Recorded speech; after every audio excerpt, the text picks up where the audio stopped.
పవన్ కళ్యాణ్ నటించిన Harihara Veeramallu cinema shooting complete అయింది. June 12న grand గా రిలీజ్ చేస్తున్నారు. ఈ క్రమంలోనే మూవీ టీం వరుసగా ప్రమోషన్లు స్టార్ట్ చేస్తోంది. ఇప్పటి వరకు ఈ మూవీ గురించి ఒక్క ప్రెస్ మీట్ కూడా పెట్టలేదు. ఎలాంటి డీటెయిల్స్ చెప్పలేదని ఫ్యాన్స్ అసంతృప్తిలో ఉన్నారు. అందుకే గ్రాండ్ గా ప్రెస్ మీట్ ఏర్పాటు చేస్తున్నారు. మే 21న ఉదయం 11 గంటలకు ఈ ప్రెస్ మీట్ ఉంటుందని చెప్పింది మూవీ టీం. ఈ ప్రెస్ మీట్ కు పవన్ కళ్యాణ్ వస్తారా లేదా అన్నదానిపై క్లారిటీ రావాలి.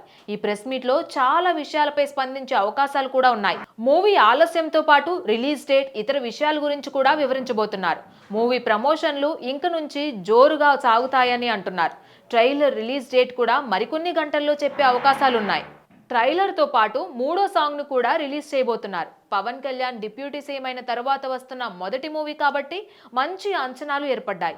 ఇందులో పవన్ కళ్యాణ్ పీరియాడికల్ పాత్రలో నటిస్తున్నారు. నిధి అగర్వాల్ హీరోయిన్ గా చేస్తోంది. పవన్ కళ్యాణ్ ప్రస్తుతం డిప్యూటీ సీఎం గా చాలా బిజీగా ఉంటున్నారు. త్వరలోనే మంత్రివర్గ సమావేశం కూడా ఉంది. అది అయిపోయిన తర్వాత వరుసగా మూవీ ప్రమోషన్లలో పాల్గొంటారని చెప్తున్నారు. చాలా రోజుల తర్వాత పవన్ నుంచి వస్తున్న మూవీ కావడంతో హైప్ బాగానే ఉంది. ఈ మూవీతో పవన్ ఎలాంటి రికార్డులు క్రియేట్ చేస్తారో చూడాలి మరి.